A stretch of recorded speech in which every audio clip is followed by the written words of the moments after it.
আজকে তোমাদের সাথে যে রেসিপি শেয়ার করব সেটা আমি ছোটোবেলা থেকে কখনো খাইও নি আর রান্না করিনি, কিন্তু দিদিমা শাশুড়ির আবদারে আমি তাকে এই রান্নাটা করে খাওয়াবো।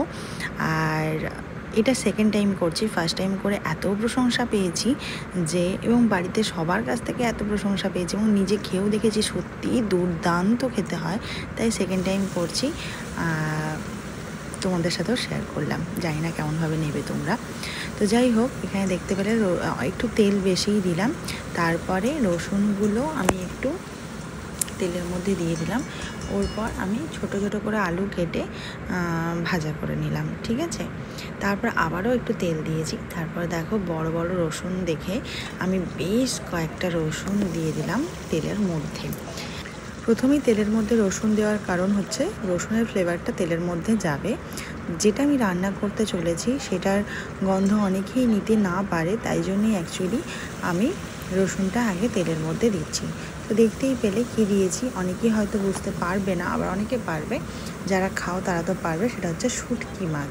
কী শুটকি, কীভাবে এটা কোন মাছের শুটকি সেগুলো আমি কিছুই জানি না।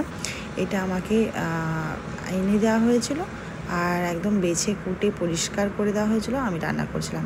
আর সত্যি কথা বলতে যারা যারা খাও তারাও হয়তো স্বীকার করবে, যেটা রান্না করার সময় সত্যি একটু হলেও কিন্তু গন্ধ ওঠে। তাই জন্য আমি আমার নিজেকে দেখাচ্ছি না, কারণ আমি বেঁধে রেখেছিলাম নাকটা। কিন্তু রান্না করার পর রান্না করা যে খাবারটা মানে খেলে তখন কিন্তু একটু বোঝা যায় না, মনে হয় কোনো সামুদ্রিক মাছই খাচ্ছি।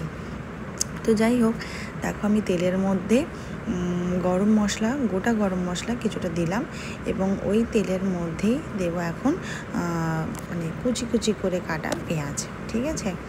আর এই রান্নাটায় একটু তেল মানে তো এর থেকেও আরও তেল তোমরা বেশি দিতে পারো, নাহলে কিন্তু ঠিক জমবে না রান্নাটা। আর আমি মোটামুটি মিডিয়াম দেখে দিয়েছি। আর আমি তো সত্যি কথা বলতে এই রান্না কখনো খাইও নি আর করিও নি, তাই জন্য একটু তো ইউটিউবের সাহায্য নিয়েইছি, কিন্তু কিছুটা আবার নিজের মতো করেও করেছি। তারপরে দেখো এই যে রসুন দিলাম।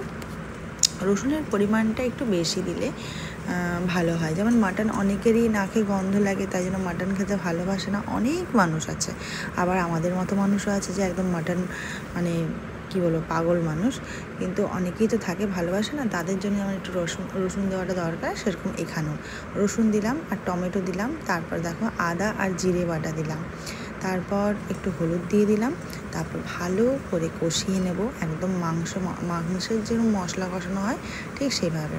তারপর লঙ্কা গুঁড়ো দেবো। তো লঙ্কা গুঁড়ো দেওয়ার আগে আমি একটু জল দিয়ে দিচ্ছি যাতে লঙ্কাটা পুড়ে না যায়। আর এরপর কিন্তু বেশ ভালো মতো আমি ঝাল দিয়েছিলাম, কারণ একটু ঝাল ঝাল একটু স্পাইসি না হলে কিন্তু ঠিক মানে আমার মনে হয়েছে যে খাওয়া নাও যেতে পারে হয়তো। এবার যারা ভালোবাসো তারা তো অনেক ধরনের করেই খায় এখানে। মানে আমি দেখেছি যতটুকু মানুষের মুখেও শুনেছি যে তা অনেক রকম করে রান্না করা যায়, কিন্তু আমি একটু স্পাইসি কষা কষা করেছিলাম।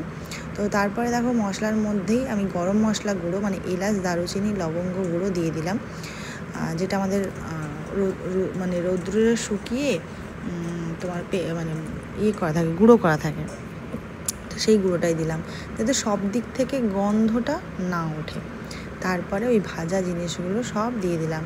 আর এই ভাজার সময় কিন্তু রসুন দিয়ে ভেজেছিলাম, তোমরা তো জানোই, গোটা রসুন দিয়েই ভাজলাম। তারপরে ভালো করে একদম কষিয়ে কষিয়ে ওটাকে নাড়বো এবং যাতে তেলটা ভালো করে ছেড়ে যায় সেই পর্যন্ত নাড়তে হবে। দেখো একদম চিটপিট চিটপিট করছে তেল। তারপর আমি একটু গরম জল দিচ্ছি, এটা কিন্তু গরম জল, হালকা উষ্ণ গরম জল, ঠিক আছে। তো তারপরে এটাকে ভালো করে নেড়ে নেড়ে তারপরে কিন্তু ওই জলটাকেও শুকিয়ে নেব, ঠিক আছে। এই জলে থাকবে না আর কি, ঝোল ঝোল এরকম কিছু থাকবে না। তো এটা একদম শুকনো শুকনো শুকনো শুকনো একটা হবে। তো এখানে কিন্তু তোমরা আলুটার ব্যবহার কিন্তু নাও করতে পারো। আমি আলু করলাম, আমার মনে হয় যে আলু দিলে হয়তো গন্ধটা আরও কম লাগবে। তবে সত্যি কথা বলতে সেই দিন যে সেকেন্ড টাইম রেঁধেছিলাম আমার নাকে কিন্তু অতটা গন্ধ যায়নি।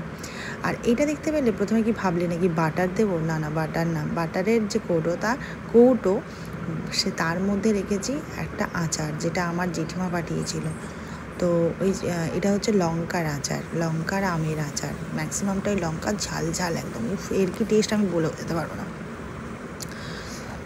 তো আমার মনে হলো যে এই আচারটা দিলে একটা আলাদা ফ্লেভার আসবে। তো তো তাই জন্য এই আচারটাও দিলাম। আর এই আচারটা দিয়ে শুধু গরম ভাতও খাওয়া যায়। তো তারপরে দেখো ভালো করে একদম শুকনো শুকনো করে নিয়েছি, আর ওপর থেকে কাঁচা লঙ্কা আর ধনেপাতা ছড়িয়ে দিয়েছি। ব্যাস রেডি হয়ে গেল দিদিমার পছন্দের খাবার। তো চলো, সবাই কিন্তু খুবই প্রশংসা করেছে, তোমরাও ট্রাই করতে পারো।